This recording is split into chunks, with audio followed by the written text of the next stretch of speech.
നേരെ നോക്കിട്ടാണോ വണ്ടി ഓടിക്കുന്നത്? നേരെ നോക്കിയാണോ വണ്ടി ഓടിക്കുന്നത്? അതുകൊണ്ടല്ലേ തായിരിക്കാമെന്ന് ഞാൻ സഡൻ ബ്രേക്ക് ഇട്ടതാ. വണ്ടി എടുത്ത് മാറ്റണം.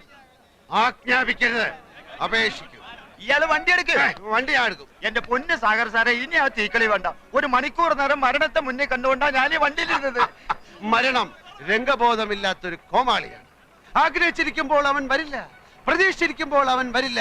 വെടിയുണ്ടയുടെയും ബോംബിന്റെയും ഇടയിൽ കിടന്ന് യുദ്ധം ചെയ്യുന്ന പട്ടാളക്കാരൻ ലീവ് കിട്ടി നാട്ടിലെത്തുമ്പോൾ സ്വന്തം പെരടത്തിലെ തേങ്ങ വീണായിരിക്കും മരിക്കുന്നത്. വണ്ടി പുറകോട്ടെടുക്കാൻ മുമ്പോട്ട് വെച്ച കാർ പുറകോട്ടെടുക്കുന്നവനല്ല ഈ സാഗർ കോട്ടപ്പുറം. ട്രാഫിക് ബ്ലോക്ക് ചെയ്തിട്ടാണോ തന്റെ ഒക്കെ പ്രസംഗം? വണ്ടി എടുത്ത് മാറ്റോ. കാക്കിയെ ഭയക്കുന്നവനല്ല സാഗർ. ക്ഷമിക്കണം സാർ, ഇദ്ദേഹം സുപ്രസിദ്ധ നോവലിസ്റ്റ് സാഗർ കോട്ടപ്പുറം. സാർ, അദ്ദേഹം വെള്ളം അടിച്ച് കുറച്ച് ഓവറായി പോയതാ. തന്നോട് വണ്ടി എടുക്കാനല്ലേ പറഞ്ഞു? എന്താ വന്നാട്ടെ.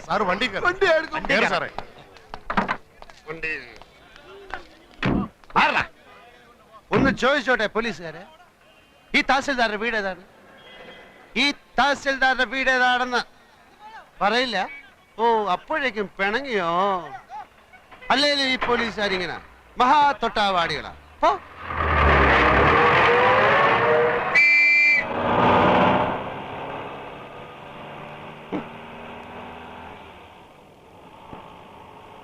ഡ്രൈവറെ, തഹസിൽദാരുടെ വീട് അന്വേഷിച്ചു. ചോദിച്ചു പോവാ.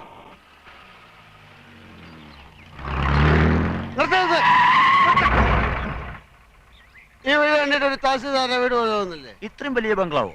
ആയിക്കൊടുന്നില്ല. എന്നാലും സംശയം തീർത്തിട്ട് പോവാം.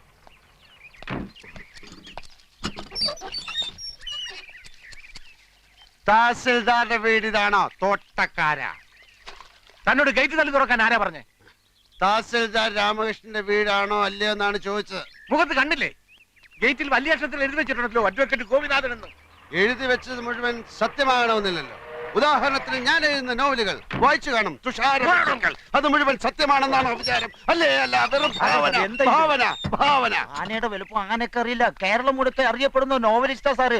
മനുഷ്യ ഹൃദയങ്ങളെ എടുത്ത് അമ്മാനമാടുന്നയാൾ. ഞാൻ സാറിന്റെ ഒരു ആരാധകരാന്നറിയാലോ. സാഗർ കോട്ടപ്പുറം വെള്ളമടിച്ച് ബഹളം ഉണ്ടാക്കിയത് നാളെ വല്ല പത്രത്തിലും വന്നാൽ ആർക്കതിന്റെ നാണക്കേട്? ആ പത്രത്തിന് കേരളത്തിലെ എല്ലാ പത്രവും വാരികയും എന്റെ ഒരു നോവല് കിട്ടാൻ നെട്ടോട്ടം ഓടുകയാണ്. എനിക്കെതിരെ ആരും ഒന്നും എഴുതുകയല്ല. എന്നാ സാർ വണ്ടി കയറി. അങ്ങനെയാണ് ഞാൻ വണ്ടി ഓടിക്കും. സാറ് വണ്ടി കയറി. വണ്ടി ഓടി.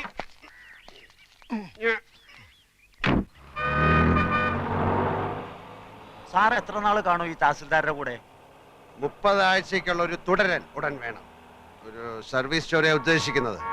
ഒരു സർക്കാർ ഓഫീസിലെ അഴിമതി, കുതികാൽ വെട്ട്, പ്രേമം, ഗർഭം, അതൊക്കെയാ വിഷയം. അപ്പൊ സർക്കാർ ഓഫീസിലെ രീതികൾ, ദൈനംദിന ജോലികൾ, മറ്റ് വിശദാംശങ്ങൾ, രാമകൃഷ്ണനുമായ ഒരു ചർച്ച. അതിപ്പോ എത്ര ദിവസം എടുക്കുന്നൊന്നും പറയാൻ മേല. ഈ രാമകൃഷ്ണനെ തഹസിൽദാരായി ഇങ്ങോട്ട് സ്ഥലം മാറ്റം വാങ്ങിച്ചു കൊടുത്ത ഞാനാ. നല്ലവനാ, പക്ഷെ ഒരു കുഴപ്പമേ ഉള്ളൂ, 3 പെഗ് കൂടുതൽ അടിക്കുകയല്ല. ഞങ്ങള് രാമവർമ്മ ക്ലബിലെ ചീട്ടുകളി ഫ്രണ്ട്സാ. സാറ് ചീട്ടും കളിക്കൂ? ആ, കാശ് വെച്ചേ കളിക്കൂ. സാറിന്റെ നായകന്മാരൊക്കെ എന്തുമാത്രം സൽഗുണ സമ്പന്നന്മാരാ. ആ നായകന്മാരുടെ സൃഷ്ടാവ് ഇങ്ങനെയുള്ള ആളാണെന്ന് ആരാധകർ അറിഞ്ഞ ഒരു തേങ്ങയിലടോ. എടോ, താനടക്കമുള്ള എന്റെ എല്ലാ ആരാധകന്മാരും വെറും കിഴങ്ങന്മാരാ. എന്താണോ എന്റെ നോവലുള്ളത്? പണക്കാരിയായ ഒരു കാമുകി, കൂലിവേലക്കാരനായ കാമുകൻ, വില്ലൻ കാമുകിയുടെ അച്ഛൻ. ഇതേ ഞാൻ എടുത്ത് മറിച്ചിടും. പുതിയതിൽ കാമുകൻ പണക്കാരൻ, കാമുകി കൂലിവേലക്കാരി, അച്ഛൻ സെയിം. പിന്നത്തെ നോവലിൽ പശ്ചാത്തലം മാത്രം മാറും. റബ്ബർ എസ്റ്റേറ്റിന് പകരം ഒരു ഫാക്ടറി, മത്സ്യത്തൊഴിലാളിക്ക് പകരം തേങ്ങ വെട്ടുകാരൻ. എല്ലാത്തിലും കാണുവോ ഒരു റേപ്പ്, ഒരു ഒളിച്ചോട്ടം, ഒരു സ്റ്റണ്ട്, പിന്നെ കുറച്ച് സെക്സ്. ഡ്രൈവറെ തഹസിൽദാരുടെ വീട് ചോദിക്കണോ? നമുക്ക് ചോദിച്ചു പോവാം. തനിക്കൊരു സത്യം അറിയോ? പൂങ്കിളി വാരികയിലെ മന്ദാര പുഷ്പങ്ങൾ എന്ന നോവൽ എന്ന നോവലിസ്റ്റ് CV രാജമ്മ ഞാനാ. ക്രിസ്ത്യൻ പശ്ചാത്തലത്തിൽ നോവലുകൾ എഴുതുന്ന മാത്യു പള്ളിപ്പറമ്പിൽ ആരാന്ന? അതും ഞാൻ തന്നെ. അങ്ങനെ എത്രയോ പേരുകളിൽ ഞാൻ എഴുതിക്കൊണ്ടേയിരിക്കും. ആരാധകന്മാര്, പുണ്ടാക്കന്മാര്.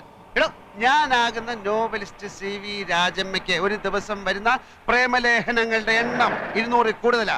അറിയാം? ഇവിടെ ഒരു അന്തവും കുന്തവും ഇല്ല. താനിത് ഇങ്ങോട്ട് ഓടിക്കുന്നത്. ഇവിടെ ഡ്രൈവറെ തഹസിൽദാരുടെ വീട് ചോദിക്കണോ? നമുക്ക് ചോദിച്ചു പോവാം. ചോദിച്ചു പോവാം. ചോദിച്ച് ചോദിച്ച്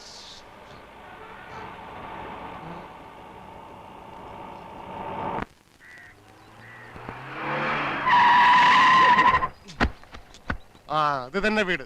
ആരുടെ വീട്? ആരുടെ വീടാ സാർ അന്വേഷിച്ചത്? ഇവിടെ ഒരു ചോദ്യത്തിന് ഉത്തരം മറ്റൊരു ചോദ്യമല്ല. ആരുടെ വീട് എന്നാണ് ഞാൻ ചോദിച്ചത്. നമ്മൾ തഹസിൽദാരെ വീടെത്തി സാർ. തഹസിൽദാരുടെ വീട്. ദേ തഹസിൽദാർ. കുപ്പിയിലെ ബാക്കിയില്ലേ? ഇനിയും വേണോ സാർ? കുപ്പിയിലെ ബാക്കിയില്ലേ എന്നാണ് ചോദിച്ചത്. തഹസിൽദാരെ.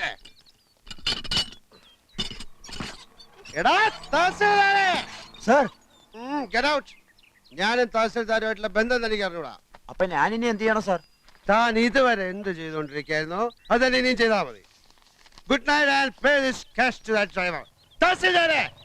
രാമകൃഷ്ണ രാമകൃഷ്ണ കൃഷ്ണ കൃഷ്ണ രാമകൃഷ്ണ രാമകൃഷ്ണ രാമകൃഷ്ണ.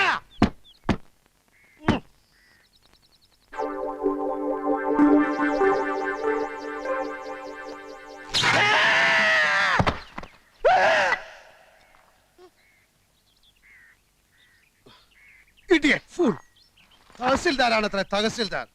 ഇവിടെ ഒരു സ്വിച്ച് നന്നാക്കി വെക്കാൻ അറിയാത്തവനാണോ ഒരു താലൂക്ക് നന്നാക്കാൻ നടക്കുന്ന റാസ്കൽ? പഠിച്ച മദ്യവും വേസ്റ്റായി.